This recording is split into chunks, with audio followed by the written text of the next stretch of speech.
longer an occultist. I'm a de-occultist. I'm attempting to take this information out of hiding. It's been hidden. The hiding of it is destroying the fabric of our society and putting us into bondage. It needs to come out and be non-hidden. It needs to be unveiled and shared widely and freely with anybody who's capable of accepting it and comprehending it now. Because we're not in a position where we could wait longer. We're at the precipice, okay? There is a moral obligation to bring this information to the public now. Because this place is a garden full of weeds, of poisoned ideologies and completely erroneous belief systems that have no bearing on truth whatsoever and cannot get us what we say we want. Until those thoughts are changed, don't expect the results you want. Here's what that principle is. It's what I call the lost principle. And it's the thing that has to be present in order for any change to manifest itself. And it is not what most people think of it as. Even when I tell you what this is, I guarantee you there will be an inaccurate connotative meaning for what people think this means, okay? Here's what the eighth principle is. It is known as the generative principle, or the principle which governs creation, which actually is the causal factor that goes into effect and generates the result that we say that we want. But what's the real term for it? Who can guess what the actual term, what the generative principle of creation actually is? No, it is not action. Okay, now most people will say it's love. I want to distinguish it from the concept of love, okay? The generative principle is care. Now, this is different than compassion. People say, why don't you use the word compassion? Because that's not what I'm talking about.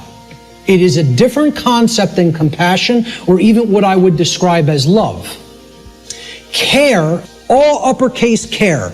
Distinguish this from care with a lowercase c, okay? This means, what are you giving attention and helping to grow? What are you focusing upon? Because what you're focusing upon, that's what's ultimately getting generated, getting created, and growing. And this doesn't mean be ignorant of what's going on in the world and don't look at anything that's negative because you're going to feed that and give power to it. That's not what it means. Okay?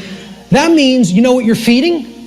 In that instance, if you want to do that, you're feeding ignorance. And that's what's going to grow. It's the exact opposite that the New Agers want you to believe that it is. By ignoring the negative, you are ensuring that more of it occurs.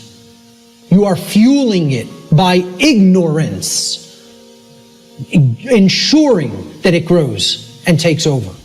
Okay? What care has to be looked at here as is, this is what you're giving your energy to. This is what you're focused upon. This is what you actually care enough about to do, to spend your time on, to put your attention on, to manifest in the world. That's what I'm talking about as care, okay? That's what generates our experience in the aggregate. Most people don't care about what's really happening.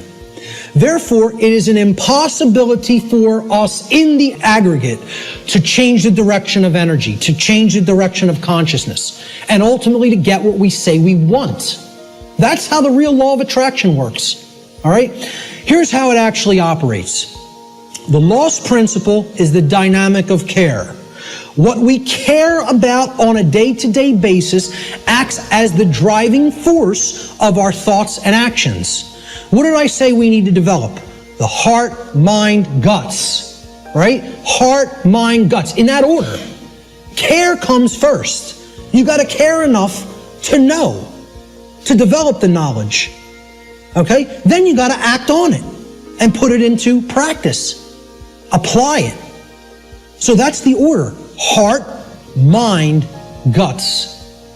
Care, knowledge, action. Those are the steps, okay? And all three of those have to be in place. All three. That's what unity consciousness is. It's unifying thoughts, emotions, and actions. The three aspects of consciousness, such that there is no contradiction between them.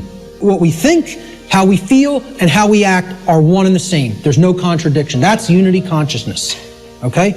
Therefore, since care is the driver of our thoughts and actions, it ultimately can be seen as the generator of the quality of our shared experience here on the earth.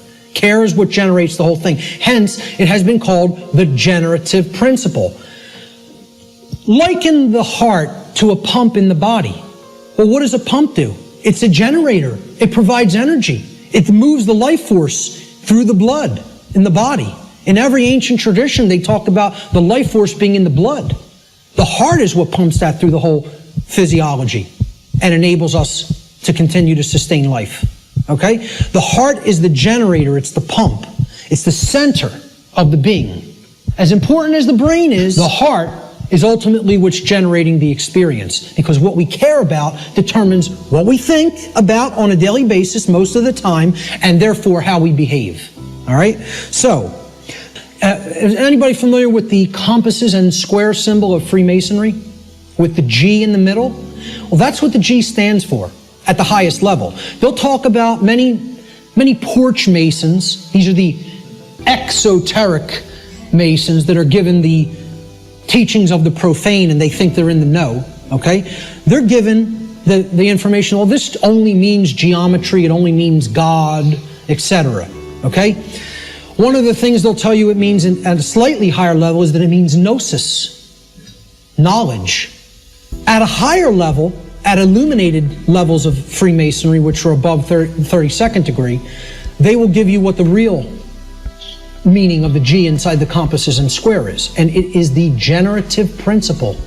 It means genesis, creation, okay? And yeah, you can tie that right back to God. I'm not saying those things are different. And the forms that get created in the physical manifested world are geometric forms. So it is geometry as well. It's all these things.